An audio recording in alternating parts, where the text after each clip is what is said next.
Hello friends, welcome to நம்ம இல்லம். இன்றைக்கி நம்ம கொத்தரங்காவை வச்சு கொத்தரங்காய் வத்தல் எப்படி போடலாம் அப்படிங்கிறத பார்க்கலாம். கொத்தரங்காவை ஒரு 2-3 தண்ணி விட்டு நல்லா அலசிட்டு கழுவி எடுத்துக்கலாம்.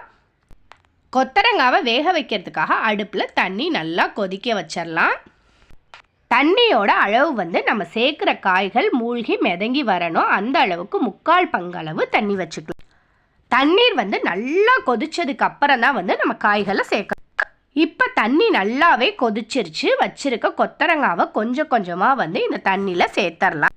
காய்களை சேர்த்துட்டு நமக்கு எந்த அளவுக்கு உப்பு தேவையோ அந்த அளவுக்கு உப்பு பார்த்து சேர்த்துக்கலாம். இப்போ அடுப்பை நல்லா எரிச்சு விட்டுக்கலாம். அடுப்பு எரியாமல் இருந்துச்சுன்னா நம்ம சேர்த்த கொத்தரங்காய் அப்படியே கண்டி போயிடும். அதனால அடுப்பை நல்லா எரிச்சு விட்டுறலாம். கொத்தரங்காய் சேர்த்து கொதிச்சு கொத்தரங்காய் வெந்துட்டு இருக்கையில் இது மாதிரி ஒரு கரண்டி போட்டு நல்லா கிளறி விட்டுறலாம். அப்போ தான் எல்லா கொத்தரங்காயும் நல்லா வெந்து கிடைக்கும். இப்போ அடுப்பை நல்லா எரிச்சு விட்டு கொத்தரங்காய் நல்லா வெந்து வர பாருங்க. கொத்தரங்காய் நல்லாவே வெந்துருச்சு. வெந்ததுக்கு அப்புறமா இது மாதிரி ஒரு வடிகூடையில் தண்ணியை வடித்து எடுத்துக்கலாம்.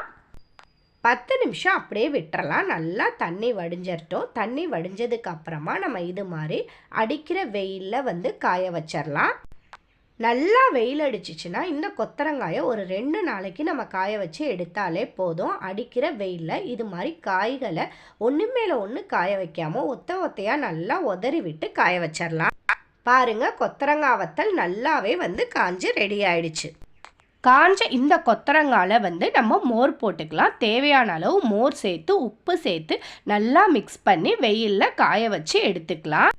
மோர் போடுற வீடியோ ஷூட் பண்ணலை.